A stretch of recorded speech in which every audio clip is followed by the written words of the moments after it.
standing here, holding back the tears. Familiar faces, I'll miss the coming years. Never a doubt in my mind that when the call had come, I'd gladly give my time. Now I'm sitting nervous, don't know what to say. He's asking questions, doesn't want to pray. He says he's not sure that God is real, and says he can't believe there's power on earth to heal. And I cry and say, this is what matters. The truth is calling to you. I cry and say, this is the fruit that feeds your deepest hunger.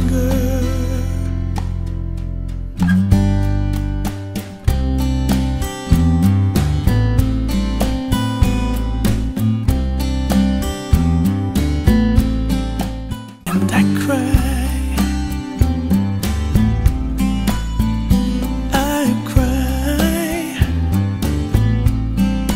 deepest hunger.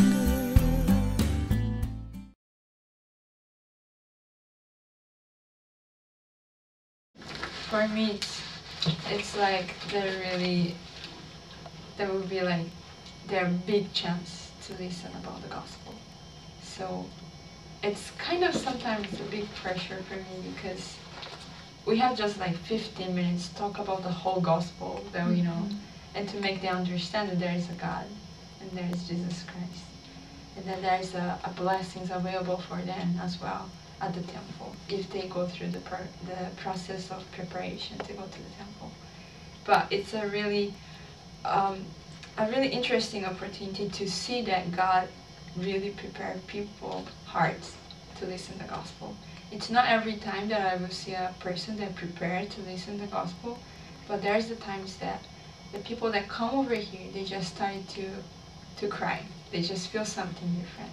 They feel the Spirit, because there is Spirit here. Because the temple brings the Spirit, and they can feel the presence of God over here. Because they're my people from my own country, I think there's more love towards those tours, and so I get more attached to them.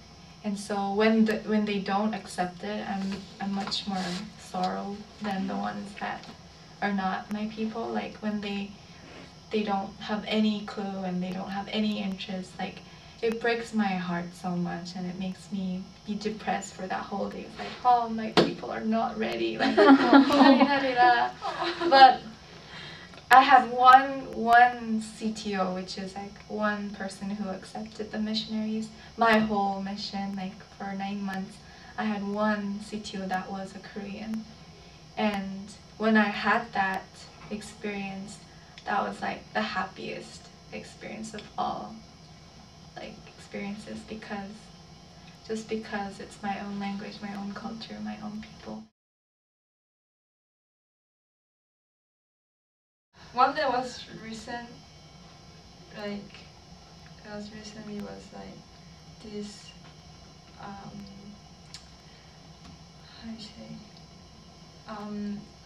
what I was thinking, that I was in the outside of the temple grounds. I think that I shared with you before, but anyway, I was in the outside of the temple grounds, and then this guy came with his friend, and then he just came to me, and then he asked me, hey, do you guys have any materials or anything that I can learn? And then I was like,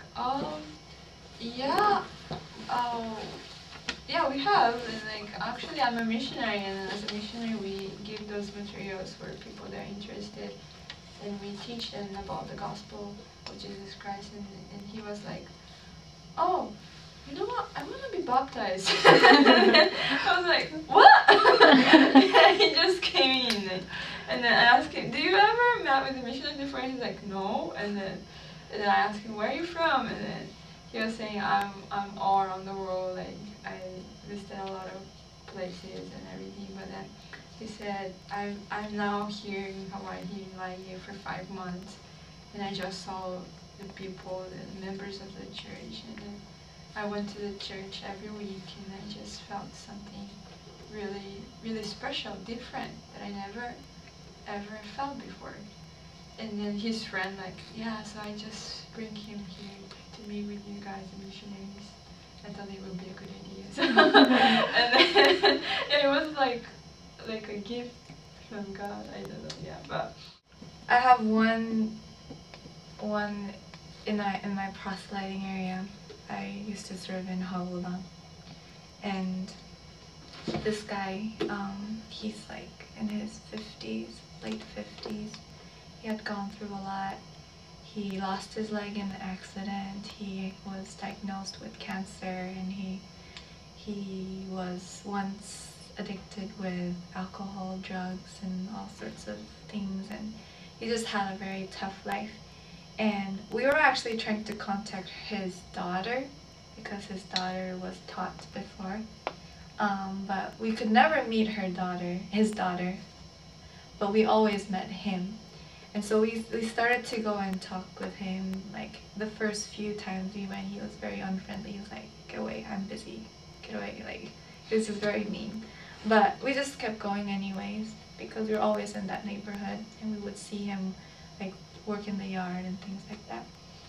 But then after about a month later, I got a new companion, and then we met him in Foodland. And so we're like, oh, hey, like, can we stop by another time? He's like, yeah, sure. And then we started to go to his house to meet, like, for a lesson and stuff. And, like, literally within that, when we were teaching in a month, like, we saw him change so much. Like, it was, like, incredible to see somebody change like that.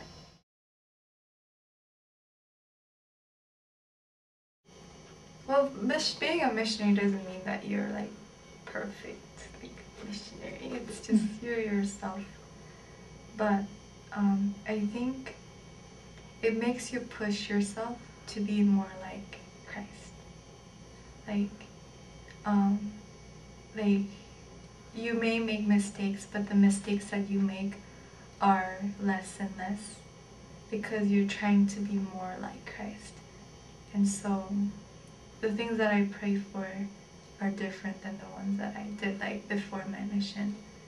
And I think that's the biggest change. Like, I'm trying to be more like Christ.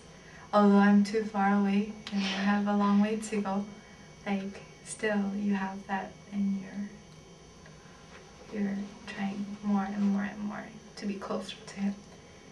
And because of that, I think you change a lot. Like, you get converted.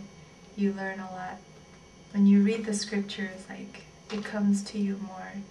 And when you teach, when you're praying or whatever you're doing, you can feel the Spirit more. And you understand the gospel more. Like, I think that's why you change, because you're trying to be like Him, because you're a representative of Christ when you have that name tag on you. To be a missionary for me, it's like, it's putting all my trust in the Lord, because I don't know what's gonna happen after my mission or whatever. But sometimes like the beginning of my mission, I had a really hard time, but now I really started to learn to trust in the Lord, even though I don't know why He sent me to be a missionary, because I know that the Lord told me to come on a mission, even though I don't know exactly what was the reason.